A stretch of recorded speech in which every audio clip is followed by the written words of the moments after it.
if you're up for that sort of thing. Going back a little bit, so Project Wingman was the one that you helped generate and pioneer. That's been kind of farmed out to other airlines, United, Delta, Southwest.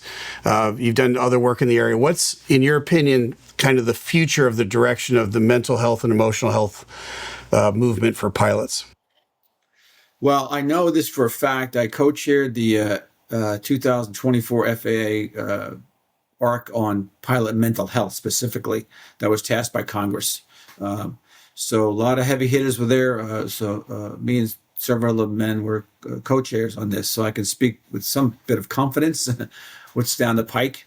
One of the things that's going to happen is going to be a robust education program eventually coming to the forefront. The FAA recognizes that there are some barriers within the medical community, FAA medical community, that need to be reduced. So they've changed a lot of their protocols right now in self-disclosure for counseling, which is a huge step in the right direction. Before that, you had to pretty much tell everything, what you've been doing in terms of mental health. And now they've given you a lot more wiggle room to self-report anxiety, depression, PTSD, OCD, without fear of repercussions, unless you're taking medications. That's a different ballgame.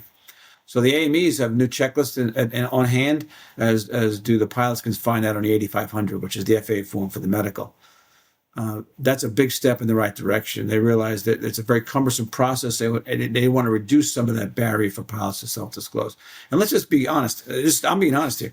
The odds of you being grounded for a mental health condition in the U.S. is pretty rare. Matter of fact, of the 430-something thousand medicals out there in the U.S., only 0.008% will ever be rejected for mental health reasons.